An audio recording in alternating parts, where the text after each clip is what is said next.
بہت سی ایسے archaeological findings ہیں، فیکٹس ہیں علم آثار قدیمہ کے تھرو، جس کو علم اثریات بھی ہم کہتے ہیں. تو میں کیونکہ آرکیالوجی کا بھی اسٹوڈنٹ ہوں، تو ایک بات میں اس میں آپ کی ہی بات سے بتاتا چلوں کہ جب اس علاقے کی کھدائی کی گئی تو علم اثریات سے پتہ چلا کہ اس کا یہ نام کیوں تھا. کیونکہ وہاں پر دیکھا گیا کہ اس کے ارد گرد ایسے میدان تھے جو مارشی تھے، مطلب دلدلی تھے، اور وہاں پہ ریڈ سرکنڈے بہت زیادہ تھے، اور اسی نسبت سے اس کا نام کانا ہے، جس کا مطلب ہے سرکنڈا. تو میں نے کہا کہ میں اس میں اضافہ کر سکوں، اور ہم خداوند کا شکر ادا کرنا چاہتے ہیں ایسے بہت سے ان علماء کے لیے جو روز بروز خداوند کی تعلیم کو اور اس کو اور زیادہ اس میں گہرائی کے ساتھ جانے کے لیے کام کرتے رہتے ہیں. ایک اور اسی کے متعلق میں نے پڑھا کہ جو ابتدائی دور کے کچھ مسیحی اور یہودی تاریخ دان تھے، جن میں سے جوزفس کا نام آتا ہے، یوسیبیس کا نام آتا ہے، وہ اپنی کتابوں میں لکھتے ہیں کہ یہاں پر یسوع کا پہلا معجزہ ہوا.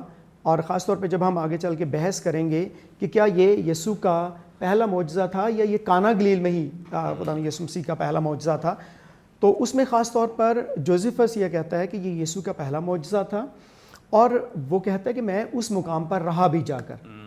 ابھی میں آپ کے سوال کی طرف خاص طور پر آؤں گا. کچھ مجھے اس میں سہارا لینا پڑے گا تاریخ کا بھی، اور کچھ جو یہودی شادی کے تعلق سے رسم و رواج ہیں، کچھ تھوڑا ہمیں اس کا بھی سہارا لینا پڑے گا. اور آپ کا سوال یہ تھا کہ یہودی شادی کو پاک رکھنے کے لیے کیا کیا انتظامات تھے، یا جو کچھ ایلیمنٹس وہ استعمال کرتے تھے، کیا اس میں کوئی ایسی چیز تو نہیں ہے کہ جو ہمارے دھیان کو کچھ نیگیٹو سائڈ پہ لے جائے.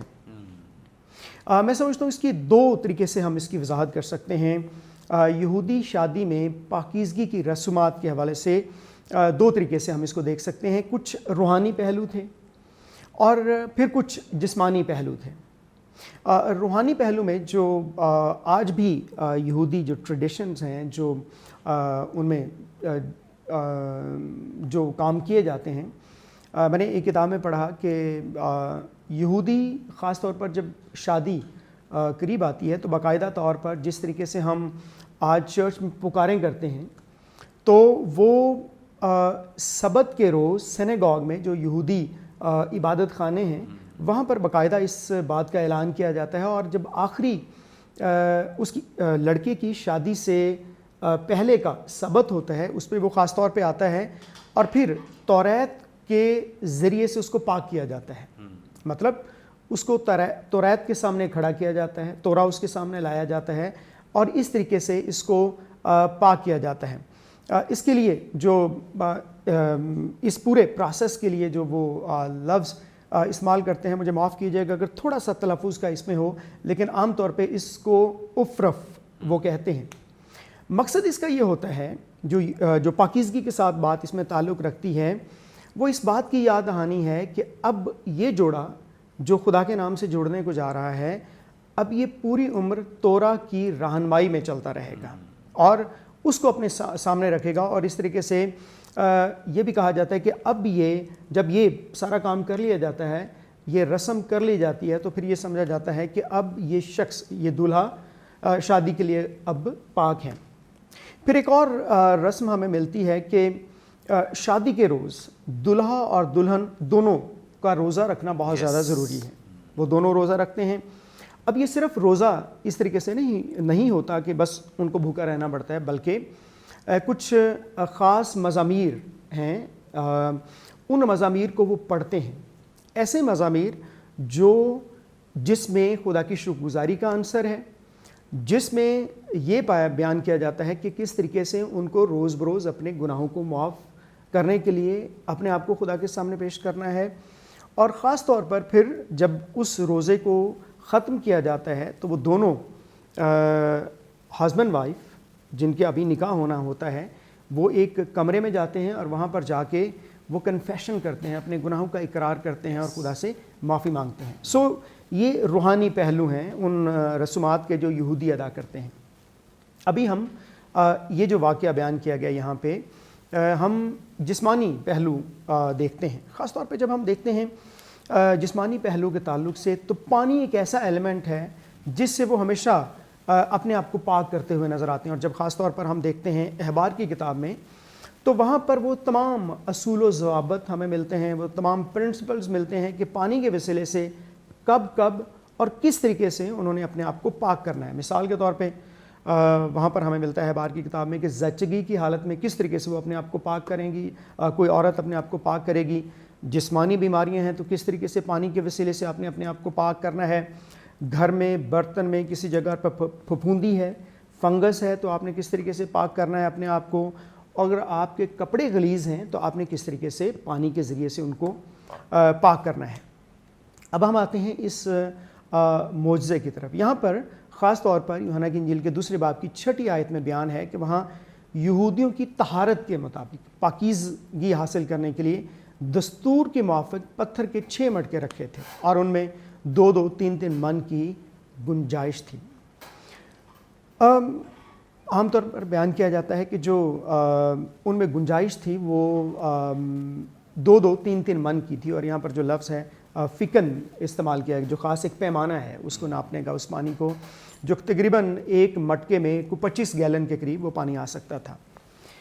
ایک ہم سمجھتے ہیں اعداد کی زبان، اور ہم تقریباً سب واضح ہیں اس بات کے لیے 7 کے عدد کو کہا جاتا ہے کہ وہ کاملیت کا، پرفیکشن کا عدد ہے، کامل ہونے کا عدد ہے. اور اسی طریقے سے جب 40 کے عدد کی ہم بات کرتے ہیں تو اس کو تکمیل کا، کسی کام کے ختم ہو جانے کا عدد کہا جاتا ہے. لیکن یہاں پر جو 6 کا عدد ہے کہ 6 مٹکے تھے، طہارت کے ساتھ ان کا بڑا تعلق تھا.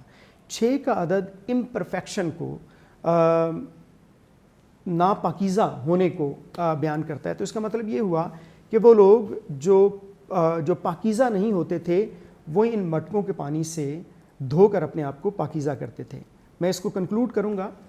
یہودی شادی جب کبھی ہوتی تو اس میں ضروری تھا کہ دلہن کو اس پانی سے نہلایا جاتا، اور جب دولہا بارات لے کے آتا وہ بھی اس پانی کے ساتھ اپنے آپ کو پاک کرتا پیر دھو کے، اور پھر پوری شادی میں جتنے باراتی تھے وہ بھی اپنے آپ کو پاک کرتے. اور اس بات کا ایک ثبوت یہ ہے کہ اس معجزے میں ہم دیکھتے ہیں کہ مٹکے خالی ہو چکے ہیں کیونکہ بارات آ چکی ہے اور سارا پانی استعمال ہو چکا ہے. پھر آپ نے ذکر کیا میں کا، آگے چل کے میں اس کو تفصیلاً بیان کروں گا. یہ خاص ایک ایلیمنٹ تھا جس کو مشروب کے طور پر استعمال کیا جاتا تھا. کسی حد تک اس کا طہارت کے ساتھ بھی تعلق تھا، لیکن ہم وہ فرق انداز میں دیکھیں گے. لیکن یہاں پر جو میں یوز کی گئی وہ ایک جوس کے طور پہ، ایک مشروب کے طور پہ استعمال کی گئی. تھینک یو سو مچ. بڑی خوبصورت بابرکت باتیں، اور خاص طور پہ وہ تمام مسیحی لوگ جو شراب کو جائز قرار دینے کے لیے اکثر اوقات اس حوالے کو استعمال کرتے ہیں کہ خداوند یسوع مسیح نے کانہ گلیل میں خود شراب بنائی. ایک تو آگے چل کے ہم ضرور اگلا حصہ ضرور اس پروگرام کا واچ کریں، دیکھیں شراب کے تعلق سے اور مے کے تعلق سے ہم اس پہ بات کرنے والے ہیں. اور اسی طور سے میں ان سب لوگوں کو متنبہ کرنا چاہتا ہوں اور خبردار کرنا چاہتا ہوں کہ خدا را یہودی شادی کو انڈر ایسٹیمیٹ نہ کریں. اگر آپ کو سمجھ نہیں ہے کسی بات کی تو آپ خدا کے کلام کے لیے اس طرح کے الفاظ استعمال نہ کریں. اگر آپ کو پتہ ہی نہیں ہے ایک بات کا، ایک بیک گراؤنڈ کا پتہ نہیں ہے، ان کی طہارت کا آپ کو تو اندازہ خیال نہیں کر سکتے کہ کس طرح سے وہ اپنی طہارت کیا کرتے تھے. یہودیوں کے لیے تو ضروری تھا کہ اگر کوئی بارات میں آنا چاہتا ہے تو وہ پہلے اپنی طہارت گھر میں کر کے آئے، یعنی پاکیزگی کی حالت میں ہمارے گھر آئے تاکہ ہم پاکیزگی کی حالت میں آگے جا سکیں بارات لے کر یا شادی میں شامل ہو کر. تو آپ کیسے خیال کر سکتے ہیں یا سوچ بھی کیسے سکتے ہیں کہ وہاں پر کوئی شخص گیا ہے اور اس نے جا کے شراب بنا کر ان کی شادی ناپاک کر دی؟ کیسی ایک احمقانہ سی بات ہے اور کیسی حیرانی کی بات. اس کا مطلب ہے کہ لا علمی جو ہے وہ واضح طور پہ جھلکتی ہوئی نظر آتی ہے کہ یہ لا علمی کے علاوہ کچھ نہیں ہے کہ آپ یہودی شادی کو انڈر ایسٹیمیٹ کر رہے ہیں، ان کی طہارت پر آپ حرف اٹھا رہے ہیں اور ایک سوالیہ نشان کھڑا کر رہے ہیں کہ وہ شاید اتنے پاکیزہ نہیں تھے، ان کو پاکیزگی کا پتہ ہی نہیں تھا، وہ شراب بناتے تھے اور شراب پیتے تھے. یہ بالکل کنسپشن اور مس انڈرسٹینڈنگ ہے جو ہمارے معاشرے میں پنپ رہی ہے اور بڑھ رہی ہے، اور بہت سارے شراب پینے والے بڑی آسانی سے کہہ دیتے ہیں جی یسوع مسیح نے بنائی، جی مقدس پولس نے اجازت دے دی. سو یہ ساری وہ چیزیں ہیں جن کا حقیقت کے ساتھ کوئی تعلق نہیں ہے. اگر آپ شراب پینا چاہتے ہیں تو پھر آپ مسیحیت سے نکل کر آزاد ہو جائیں، جو مرضی کریں، شراب پئیں یا اور بھی جو کام ویسے کر رہے ہیں، 2 شادیاں اور جو طلاقیں کرتے رہیں، کیونکہ مسیحیت میں ان کی گنجائش نہیں ہے. اگر آپ مسیحیت میں رہنا چاہتے ہیں تو پھر شراب پینے کی آپ کے پاس قطعاً کوئی اجازت نہیں ہے اور کہیں کوئی گنجائش آپ کو نہیں ملے گی. ہم مزید اس پہ وضاحت چاہتے ہیں اور ہم اس پہ ضرور غور کریں گے، لیکن یہاں پہ وقت ایک بریک کا، ہم لیں گے ایک شارٹ بریک. ہمارے ساتھ رہیے، دیکھتے رہیے پروگرام کلام روشنی.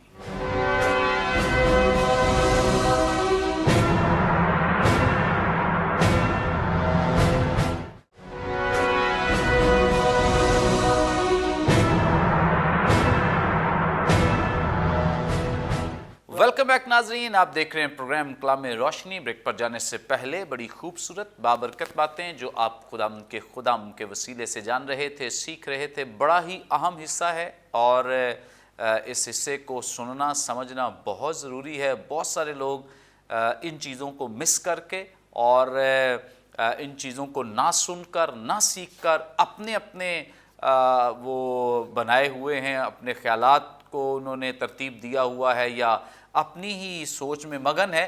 بہت ضروری ہے کہ اس حصے کو سنا جائے اور خدا کے کلام کے مطابق جانا جائے کہ خدا کا کلام اس تعلق سے کیا کہتا ہے. سب سے پہلے ہم گفتگو کا آغاز کریں گے ڈاکٹر عادل امین صاحب سے. ڈاکٹر صاحب، آپ ہماری رہنمائی فرمائیں. ہمارے معاشرے میں بہت ہی مس انڈرسٹینڈنگ ہے اس بات کو لے کر کہ بہت سارے لوگوں کا کہنا ہے کہ خداوند یسوع مسیح نے یہاں پر شراب بنائی ہے. آپ ہماری رہنمائی فرمائیں کہ چونکہ یہاں پہ تو واضح لکھا بھی ہے میں اور شراب میں فرق کیا ہے، ذرا ہمارے ناظرین کی رہنمائی فرمائیں جی پلیز. بھائی صاحب، بہت شکریہ. ایک جواب تو میں بڑا ازراہ تفنن دینا چاہوں گا کہ وہاں پر جو مٹکے رکھے تھے، اگر ان کے نیچے آگ نہیں تھی تو وہ شراب نہیں ہوتی. اب ہم دیکھ لیں تھوڑا سا فرق شراب میں اور میں تو لوگوں کی جو غلط فہمی ہے وہ دور ہو جائے گی. اور اس کے بعد بھی اگر کوئی اپنی وضاحتوں پر قائم رہنا چاہے تو پھر ہم یہ دعا کر سکتے ہیں کہ خداوند اپنا آسمان ان پر کھولے اور ان پر اس بھید کو افشاں کرے کہ میں کیا ہے اور شراب کیا ہے. اور خدا کے لوگ ہونے کے تعلق سے اور کلیسیا یعنی مسیح کا بدن ہونے کے تعلق سے شراب آپ کی زندگی کا حصہ ہو بھی سکتی ہے یا نہیں ہو سکتی. بہت سادہ الفاظ میں اگر ہم بیان کریں کہ میں کیا ہے، میں کی کئی اقسام ہیں. تازہ میں ہے، نئی اور پرانی میں ہے، اور ایک مطلب وہ میں ہے جو آپ کو نشے کی حالت میں لے جاتی ہے. اس کی مقدار کا اس کے ساتھ بہت تعلق ہے اور اس کی عمر کا، اس میں کی عمر کا بہت تعلق ہے. لیکن کانہ گلیل میں شادی کے اس ضیافت میں پانی کے میں بننے سے پہلے جو اس محفل کی جو روحانی معنویت ہے اس پہ چند جملوں میں ہم غور کر لیتے ہیں کہ یہودیوں کے درمیان جو گھروں میں عام کھانا ہوتا تھا سو تو ہوتا تھا، وہ اپنی روٹین میں ہوتا تھا. لیکن جب بھی کبھی ضیافت ہوتی تھی، خواہ وہ شادی کی ہو، کسی بھی اور نوعیت کی ضیافت اگر ہوتی تھی تو وہ کبھی بھی روحانی معنویت کے بغیر نہیں ہوتی تھی. کسی بھی ضیافت میں بغیر طہارت کے شرکت ناممکن تھی. اس کے پیچھے ایک الہی منصوبہ تھا. خدا بنی اسرائیل کو ایک ایسی ضیافت کا نمونہ برقرار رکھنے کے لیے یہ حکم دیتا تھا جو ایک ایسی ضیافت 7 سالہ شادی کی ضیافت جس میں وہی لوگ شامل ہو سکیں گے جو پاک ہوں گے اس کے بغیر وہ وہاں پر شریک نہیں ہو سکیں گے. یہی وجہ ہے. اچھا ڈاکٹر صاحب، یہ ان کی شادی چونکہ ایک ہفتہ جاری رہتی تھی، ہاں جی، تو ہاں کہیں جی. یہ 7 وہی ہے. وہ تو یہ جو 6 مٹکے تھے یہ بھی روزانہ ایک مٹکا طہارت کے لیے، واہ اور واہ. وہ چھٹے دن تک، پھر 7ویں دن تو روزہ بھی ہوتا تھا ہاں. اور بڑی ضیافت ہوتی تھی. 7ویں دن کی پاکیزگی پر کوئی شک نہیں تھا، اس لیے 7واں مٹکا بھی وہاں پر نہیں تھا. جیسا کہ ابھی پادری صاحب نے کہا کہ وہ 7ویں تک تو امپرفیکشن ہے نا، انہیں 6 دن تک لگاتار اپنی طہارت کے عمل میں رہنا ہوتا تھا، اپنے آپ کو مسلسل پاک کرنا ہوتا تھا. واہ. تب جا کر وہ فائنل 7واں دن جو ضیافت کا ہے اس میں شریک ہو سکتے تھے. اتنا تسلسل پاکیزگی میں چاہیے تھا. تو اگر وہ ان 6 دنوں میں شراب پی پی کے اپنے آپ کو بے سدھ رکھتے تو کیسے یہ ممکن تھا کہ خدا کے حکم کے مطابق اس ضیافت کو پاک رکھ سکتے؟ یہ سوال ہی پیدا نہیں ہوتا. اب میں کیا ہے، آپ نے انگور تو دیکھا ہے اور کئی طرح کا انگور دیکھا ہے. کسی بھی طرح کا انگور آپ نے دیکھا ہو، آپ اس میں سے بیج اور چھلکا صرف الگ کر لیں تو باقی میں ہے. یس. اس سے زیادہ میں کی ڈیفینیشن نہیں ہے جو یہاں پر خداوند یسوع مسیح نے بنائی ہے. وہ تازہ ہے، ابھی بنائی گئی ہے.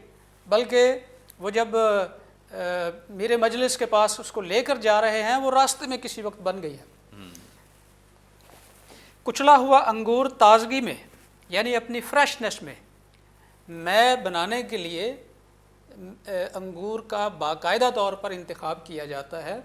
اور بنی اسرائیل قوم کو یہ بڑی مہارت حاصل ہے. پاکستانوں میں جب وہ انگور اکٹھا کرتے ہیں تو اس کی عمر کا اندازہ لگانا کہ ہم کس طرح کا انگور کس طرح کی مے کے لیے چننے جا رہے ہیں. واہ واہ. ایک ہی گچھے پر ایک ہی عمر کا انگور نہیں ہوتا. اس میں آپ دیکھتے ہیں کہ کچھ دانے جو ہیں وہ براؤنش ہو چکے ہوتے ہیں، کچھ پر جھریاں آ چکی ہوتی ہیں. اس کا مطلب ہے کہ یہ پہلے سے پک چکے ہیں اور اوور ریپن ہے، یعنی وہ اپنے پکنے کی عمر سے بھی زیادہ کے ہو چکے ہیں.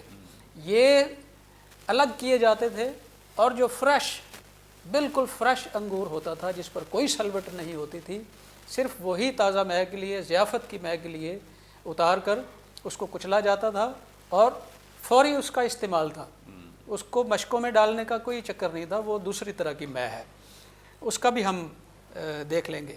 آپ یہ کہہ سکتے ہیں کہ انگور کا جو گودا ہے، اگر آپ اس کو یوں مسل لیں تو وہ مے ہے، اس سے زیادہ نہیں. اس سے پہلے کہ اس میں خمیر اٹھے، اس سے پہلے کہ اس میں کیمیائی تبدیلیاں ہوں، وہ تازہ مے ہے. لیکن اگر آپ ارادتاً اسے رکھ دیں کہ اتنے دن ہم اسے پروسیس کریں گے، پھر وہ اس مے کی کیٹیگری سے باہر ہو جاتی ہے جو ضیافت کی مے ہے. اب مے جو ہے وہ روحانی طور پر دوستی، ملنساری، محبت، رفاقت اور میزبانی کی علامات ہیں. خداوند یسوع مسیح نے اس کو قربت کے لیے، پڑوسی سے محبت رکھنے کے لیے، یعنی میزبانی کے تعلق سے، جیسے اب مشرقی روایت میں ہے، کوئی ہمارے گھر میں آتا ہے، ہم اسے پانی یا کوئی میٹھا مشروب دیتے ہیں پینے کے لیے. یہودیوں میں یہ روایت تھی. تو وہ تازہ مے، مشکوں میں پڑی ہوئی مے نہیں، تازہ مے اسے پیش کرتے تھے. اور یہ بہت اچھا سمجھا جاتا تھا کہ فوری طور پر مہمان کے لیے کچھ انتظام کیا گیا ہے. پولس رسول نے ایمانداروں کو شرابی کے خلاف خبردار کیا تھا. تو شراب ایک الگ چیز ہے. اب شراب کیا چیز ہے؟ اس میں خمیر، کیمیائی تبدیلیاں اور ایک خاص عرصے تک اس کو پروسیس کرنے کے بعد آگ اس کے لیے ضروری ہے، کشید کیا جانا اس کے لیے ضروری ہے. تو جو اصل مواد ہوتا ہے وہ تو کشید نہیں ہوتا نا، سٹیم کی صورت میں ایک ہارڈ ڈرنک بن کر وہ سامنے آتا ہے. اب مے میں اور اس میں بالکل اپوزٹ باتیں ہیں اس کی تاثیر میں. مے جو ہے یہ راحت افزا ہے. جس مے کی ہم بات کر رہے ہیں جو یسوع نے بنائی، وہ راحت افزا ہے. وہ آپ کو خوشحال اور آپ کو مطلب ایسا سرور بخشتی ہے جس میں خوشی ہے، جس میں شادمانی ہے. آپ کے ہوش و حواس قائم رہتے ہیں اور آپ کا دل جو ہے وہ خوشی کی طرف مائل ہوتا ہے. لیکن شراب جو ہے، شراب پینے سے، شراب آپ کے ذہن سے فیصلہ کرنے کی قوت کو اپنا غلام بنا لیتی ہے، اسے بند کر دیتی ہے. ذہنی طور پر مفلوج کر دیتی ہے، بے سود کر دیتی ہے اور گناہ کرنے پر اکساتی ہے، جواب دہی کو ختم کر دیتی ہے۔ انسان یہ سمجھنے لگتا ہے کہ جو کچھ میں کر رہا ہوں وہ سب جائز ہے، یا پھر اسے ہوش ہی نہیں ہوتا کہ میں کر کیا رہا ہوں۔ اب اتنی جو اس میں چیزیں ہیں، خمیر ہے اور اس میں کیمیائی تبدیلیاں ہیں وغیرہ وغیرہ، تو یہ خالص پن کو ظاہر نہیں کرتا۔ میں کے لیے کسی تیسری چیز کی ضرورت نہیں ہوتی۔ ایک انگور ہے، انگور کی مایا حالت جو ہے وہ میں ہے۔ ایک دو صرف لائن میں بتاؤں گا کہ جو پروسیس کی ہوئی میں ہے اس میں کیا فرق ہے۔ وہ ضیافت کے لیے خداوند یسوع مسیح نے نہیں دی، وہ اسی وقت بنی ہے، تازہ میں ہے۔ تو تازہ میں کی ہم تفصیل جان چکے ہیں۔ خداوند یسوع مسیح نے اپنی انقلابی تعلیم کو یا اپنے نئے حکم کو تازہ میں سے تشبیہ دی ہے، جو روایات کی پرانی مشقوں کو پھاڑ دے گی۔ کیا وجہ ہے کہ نئی میں جو ہے وہ پرانی مشقوں کو پھاڑ دیتی؟ جب تک تو وہ تازہ میں ہے، اس کو اگر تازگی کے ساتھ استعمال کر لیا جائے تو ایک الگ بات ہے، لیکن اگر آپ اسے مشقوں میں ڈالیں گے تو یہ اپنے وقت کے ساتھ پھولتی ہے، اس کے حجم میں اضافہ ہوتا ہے۔ تو جن چمڑے کی مشقوں میں ان کو بھرا جاتا ہے اس میں ہوا نہیں چھوڑی جاتی، ورنہ تو فنگس بن جائے گی۔ اس کو پھر ایئر ٹائٹ کیا جاتا ہے، پھر اس میں اپنے آپ پھولتی ہے، اور چمڑا جب ایک بار پھول چکا ہو اس پرانی مشق میں اگر آپ دوبارہ نئی میں ڈالیں گے تو وہ اتنا پھولے گا کہ وہ مشقیں پھٹ جائے گی۔ یہ وجہ ہے کہ ہم اپنی نئی زندگی میں، اپنے نئے فضل کے دور میں ان پرانی روایات کو شامل نہیں کر سکتے، ورنہ ہم اپنے آپ کو ڈیمیج کر لیں گے۔ رہی بات شراب پینے کی، نہ شراب پینے کا حکم بائبل مقدس دیتی ہے، نہ اس پر کسی طرح کا جواز یا کوئی حوالہ دیا جا سکتا ہے کہ بائبل مقدس حکم دے رہی ہے، فلاں شخص حکم دے رہا ہے یا پولس حکم دے رہا ہے کہ شراب پیا کرو۔ آپ کو یہ یاد رکھنا چاہیے کہ شراب میں متوالے نہ بنو، ٹھیک ہے؟ شرابی جو ہے یہ خدا کی بادشاہی میں داخل نہیں ہوں گے۔ تو پھر کون سی شادی میں شراب پی گئی ہوگی؟ کون سے یہودیوں نے، کون سے یسوع نے ان کو شراب بنا کے دی ہوگی؟ تازہ میں کی بات ہے بھائی، اس بات کو یاد رکھیے۔ تھینک یو سو مچ۔ بڑی خوبصورت بابرکت باتیں، اور کیسی حیرانی کی بات ہے کہ جب کہا گیا ہے کہ شراب میں متوالے تو اس کے ساتھ اس کے اپوزٹ روح کی بات کی گئی۔ مطلب اس کا یہ ہے کہ یہ روح القدس کے بالکل ہی اپوزٹ چیز ہے کہ شراب میں متوالے نہ بنو بلکہ روح سے معمور ہوتے۔ اگر کوئی روح سے معمور ہے تو وہ کیسے شراب پی سکتا ہے؟ یہ شراب پینے والے ویسے کوئی جواز ڈھونڈتے رہتے ہیں، کوئی ہمیں کوئی اشارہ مل جائے۔ بائبل مقدس نے آج تک کوئی اشارہ نہیں دیا، اور نہ ہی کوئی بائبل مقدس میں سے آئندہ اشارہ ملنے والا ہے۔ بائبل مقدس کے اشارے بالکل کلیئر ہیں، بالکل واضح ہیں کہ شرابی خدا کی بادشاہی میں نہیں جائیں گے۔ یہ بائبل مقدس کا ڈیسیژن ہے، فیصلہ ہے۔ اور جیسے مثال کی کتاب میں لکھا ہے کہ شراب تو اس کو پلاؤ جو مرنے کے قریب ہے تاکہ جلدی مر جائے۔ مطلب شراب اتنا زہر ہے اور اتنی گھٹیا چیز ہے کہ انسان جلد اپنی موت کی طرف بڑھتا ہے۔ بڑا ضروری ہے اس بات کو سمجھنا، جاننا کہ یہ مسیحیت کا حصہ نہیں ہے۔ اگر کوئی مسیحیت کا اسے حصہ بنا کر پیش کرتا ہے تو دراصل وہ خدا کے کلام سے تجاوز کرتا ہے۔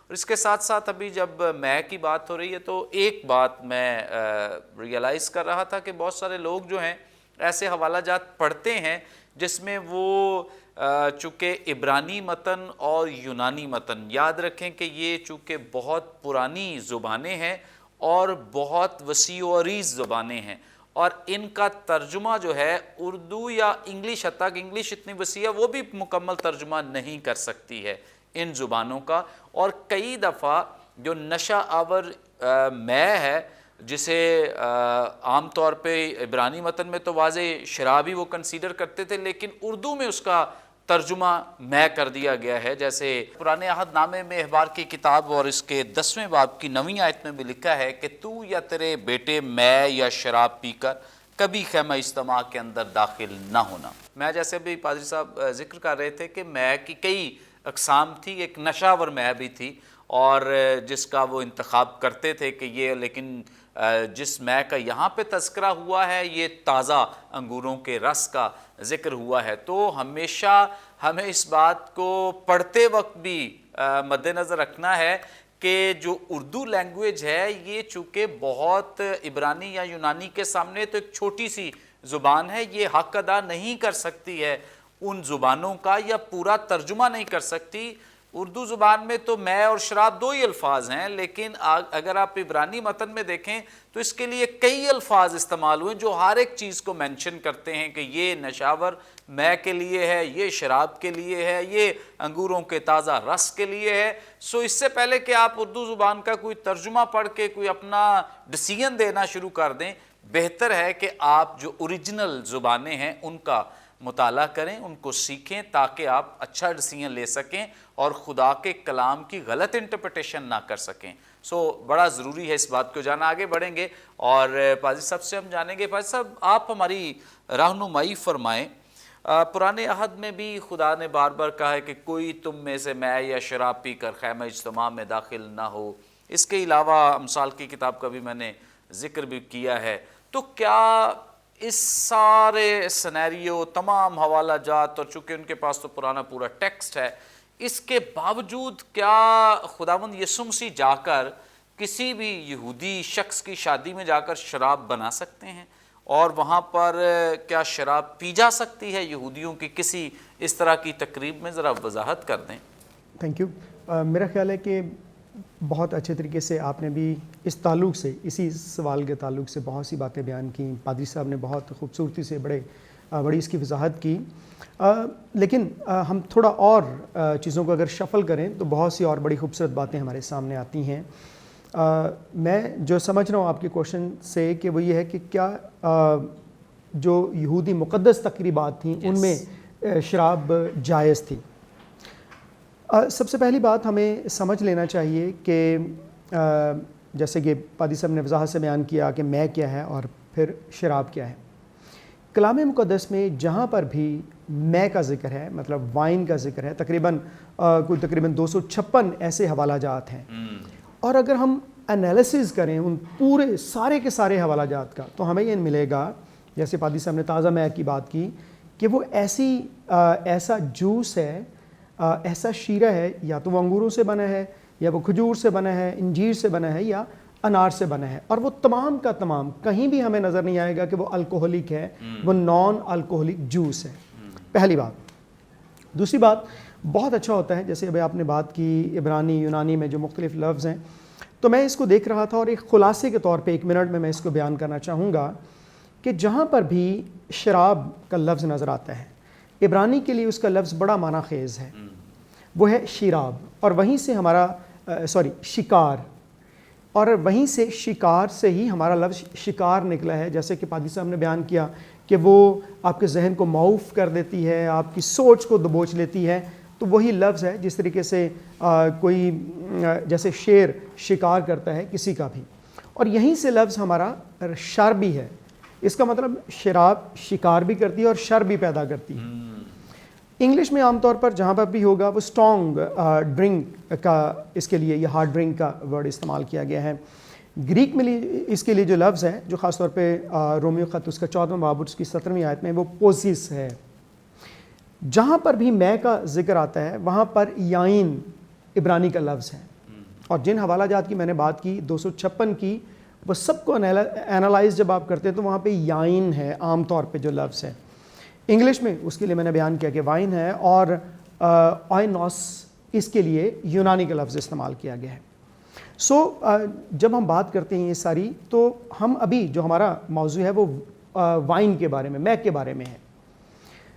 پادری صاحب نے جیسے بیان کیا کہ وہ جب بھی سیلیبریشن کرتے تھے تو وہ وائن کا استعمال کرتے تھے، جیسے شادی کی تقریب میں ہم دیکھتے ہیں، ضیافت کی، ایوب کی کتاب میں ہم دیکھتے ہیں جب وہ ضیافت کا ورڈ ہے، اور اس میں جو عبرانی لفظ ہے اس کا مطلب سالگرہ بھی ہے۔ سالگرہ کے موقع پہ اس کا مطلب یہ ہوا کہ ایوب کا خاندان میں کو استعمال کرتا ہے۔ بہت سے دفعہ وہ خوراک کے لیے، بائبل مقدس میں نظر آتا ہے، وہ خوراک کے لیے بھی اس کو استعمال کرتے ہیں، میڈیکل پرپز کے لیے بھی، جیسے آپ نے حوالہ دیا پالوس جیسے بیان کرتا ہے۔ تو ہر جگہ پہ وہ الکوہلک نہیں تھی، یہ ہمیں طے کر لینا چاہیے۔ پادری صاحب نے بہت تفصیل سے بیان کیا۔ پھر اب جو خاص ایک آخری میں بات کروں گا کہ جب بھی یہودیوں میں آج بھی سبت کا دن جب منایا جاتا ہے، اور خاص طور پر عید فصح کے موقع پر ایک پورشن میں کا وہ استعمال کرتے ہیں، اور جس طریقے سے ابھی آپ بیان کر رہے تھے اس وائن کو اس زمانے میں بھی وہ کوشر وائن، کیونکہ وہ خاص جیسے پادری صاحب نے بیان کیا کہ انگوروں کی سلیکشن بھی بڑی سوچ سمجھ کے کی جاتی تھی، آج بھی چند اصول و ضوابط ہیں اس مے کو بنانے کے لیے، اور جتنی کمپنیز وہ آج بھی بناتی ہیں جب تک ان کے پاس کوشر وائن کا لائسنس نہیں ہے وہ مے نہیں بنا سکتے۔ میں کیونکہ یو کے میں سٹڈیز میں نے کی تو مجھے اتفاق ہوا کہ عید فصح کے موقع پہ میں اس وائن کو استعمال کروں، اور میں نے ذاتی طور پہ اس کو استعمال کیا۔ اس میں کوئی ایسی نشہ آور 1% بھی الکوہل نہیں ہے، ترش ہے لیکن ایسا کوئی نہیں ہے۔ اگر ہم مقصد، جیسا کہ پادری صاحب نے بھی اس کو وضاحت سے بیان کیا، اگر ہم سارے حوالہ جات میں جہاں جہاں وائن کا استعمال ہے اس کے مقصد کو سمجھ لیں تو میرا خیال کوئی مصیبت ہمارے لیے کھڑی نہیں ہوگی۔ جیسے کہ ہم دیکھتے ہیں یہودیوں میں یہ ایک بلیسنگ تھی، یہ ایک بلیسنگ کی یاد دہانی بھی تھی کہ خدا نے ہمیں اتنی زیادہ بلیسنگز دی ہیں۔ پھر یہ خدا کی شکرگزاری کا ایک ذریعہ تھی کہ خدا نے ہماری پیداوار بڑھائی۔ اور پھر ہم دیکھتے ہیں کہ جہاں جہاں وائن کا استعمال کیا گیا، مصر کی غلامی سے رہائی کی یاد میں بھی اس کو استعمال کیا جاتا ہے، اور جب بھی کبھی عید فصح کے موقع پہ استعمال کی جاتی ہے، پیچھے جو خیال ہے وہ یہ ہے کہ خدا نے ہمیں اس تلخی سے جو ہم نے مصر میں سہی وہاں سے ہمیں رہائی دی۔ اور ہم بہت سی آیات کو جانتے ہیں ایسے لوگوں کے لیے جو اپنے لیے کہیں نہ کہیں سے یہ ڈھونڈ لیتے ہیں۔ خدا کا کلام واضح طور پر امثال کی کتاب 23واں باب 21ویں آیت میں فرماتا ہے کہ شرابی اور خاؤ کنگال ہو جائیں گے۔ شرابی آسمان کی بادشاہی میں داخل نہیں ہو سکتا، شراب میں متوالے نہ بنو، اس سے بد چلنی واقع ہوتی ہے۔ سو بچا جائے ایسی جتنی بھی کنفیوژنز ہمارے سامنے ہیں۔ اگر ہم خدا کے کلام کو ایک چھوٹی سی بات میرے ذہن میں آئی، جو ہم یوحنا کی انجیل جو آج ہم نے پڑھی، اس کا اگر ہم پہلا باب دیکھیں تو فلپس نتنیل کو یسوع کے پاس لے کے آیا، چل کر خود دیکھ لے۔ تو اس میں ایک بڑی سیکھنے کی بات اور چیلنج ہے کہ بجائے اس کے کوئی اس سے بحث کرتا، الجھن کا شکار خود بھی ہوتا، اس کو بھی کرتا، اس نے کہا چل یسوع کے پاس مل لے تو تیری ساری کنفیوژنز دور ہو جائیں گی۔ اگر ہمیں کبھی کسی چیز میں خدا کے کلام میں کنفیوژن لگتی ہے، کوئی مسئلہ بنتا ہے، تو سب سے بہترین حال یہ ہے کہ ہم یسوع کے پاس چلے جائیں، اس سے کہیں، تو میرا خیال ہے کہ پھر کوئی کسی قسم کا مسئلہ ہمارے پاس رہتا نہیں۔ تھینک یو سو مچ۔ بڑی زبردست باتیں جو بھی پادری صاحب نے ہمارے ساتھ شیئر کی ہیں، اور یقیناً آپ جتنے مرضی پادری صاحبان کو لے آئیں، کسی کو بھی یہاں پہ لا کر بٹھا دیں، کوئی ہمیں اس بات کے لیے اجازت نہیں دے گا، اور کسی بھی مسیحی کی طرف سے یہ اجازت نامہ نہیں ملے گا کہ جو شراب ہے یہ جائز ہے۔ سو بڑا ہمارا فوکس آج اس بات پہ ہے، چونکہ اس حوالے کو لے کر بہت سارے لوگ جو ہیں اسے اپنے مطلب کے لیے استعمال کرتے ہیں۔ جیسے گزشتہ دنوں وہ کچھ لوگ تھے جو 2 شادیاں کروانا چاہتے تھے، تو وہ لے آئے جی قانون بناؤ، اب یہ ضرورت پڑ گئی ہے قانون بنانے کی۔ بھائی آپ کی ضرورت گھر کی ہو سکتی ہے، آپ کی اپنی ہو سکتی ہے، لیکن خدا کے کلام کی ضرورت نہیں ہے۔ جو خدا کے کلام کی ضرورت پہلے نہیں تھی، آج نہیں ہے، آئندہ بھی نہیں ہوگی۔ سو یہ نہیں ہے کہ کسی نے 2 شادیاں کرنی ہے تو وہ کہے جی معاشرے میں بڑا ظلم ہو رہا ہے، بڑا یہ ہو رہا ہے، تو معاشرے کو صحیح کرنا ہے۔ یہ یاد رکھیں، یہ معاشرے کی خرابیاں یہ معاشرے نے خود ہی دور کرنی ہے، اور جو بائبل مقدس کی صداقت ہے، بائبل اس پہ کوئی بھی کسی بھی طرح کا کمپرومائز نہیں کرے گی۔ بائبل مقدس کی تعلیم بالکل واضح ہے، بالکل کلیئر ہے، کسی کی 2 رائے نہیں ہونی چاہیے۔ یہ تو کئی دفعہ مجھے لگتا ہے کہ یہ فضول ہے، یہ اگر ہم اس بات کو زیر بحث بھی لائیں کہ شراب جائز ہے، یہ مطلب یہ ویسٹیج آف ٹائم ہے کہ اگر اس پہ غور بھی کیا جائے، کیونکہ جو بات بالکل ہی کلیئر ہے، بالکل ہی واضح ہے، اس پہ تو یہ ٹائم کا، وقت کا ضیاع ہے اگر ہم بیٹھ کر اس طرح سے۔ یہ صرف آج کی گفتگو، آج کی نشست کا مقصد یہ ہے کہ وہ تمام لوگ جنہوں نے یہ ایک افواہ پھیلائی ہوئی ہے یا مس انڈرسٹینڈنگ پیدا کی ہوئی ہے خدا کے کلام کو لے کر، ان کی تصحیح کرنا ہے، ان کی درست رہنمائی کرنا ہے، تاکہ وہ سیکھ سکیں، جان سکیں کہ خدا کے کلام میں کہیں پہ کوئی کمپرومائز نہیں ہے۔ تھینک یو سو مچ بھائی سر، تھینک یو سو مچ جناب۔ ناظرین، یقیناً آج کے پروگرام کے وسیلے سے بھی آپ نے بڑی برکت پائی ہے۔ ابھی بھی آپ کا کوئی سوال ہو، اسکرین پر دیے گئے نمبرز ڈائل کریں، اپنا سوال ہم تک پہنچا سکتے ہیں، کوئی دعا یا درخواست تو دے سکتے ہیں، ٹیسٹمنیو شیئر کر سکتے ہیں. ہمارے تمام پروگرامز آپ یوٹیوب پہ واچ کر سکتے ہیں. واچ کرنے کے لیے برکت ٹی وی آفیشیل کے نام سے ہمارا چینل ہے, ضرور اسے سبسکرائب کریں, دوسروں کے ساتھ شیئر کریں تاکہ زیادہ سے زیادہ لوگ خدا کے کلام کی سچائیوں کو جان سکیں. پروگرام کے تعلق سے اپنا فیڈ بیک دینا نہ بھولیں. آئندہ ایک نئے پروگرام کے ساتھ دوبارہ آپ کی خدمت میں حاضر ہوں گے. تب تک کے لیے اجازت دیجیے. دیکھتے رہیے برکت T V. God bless you all.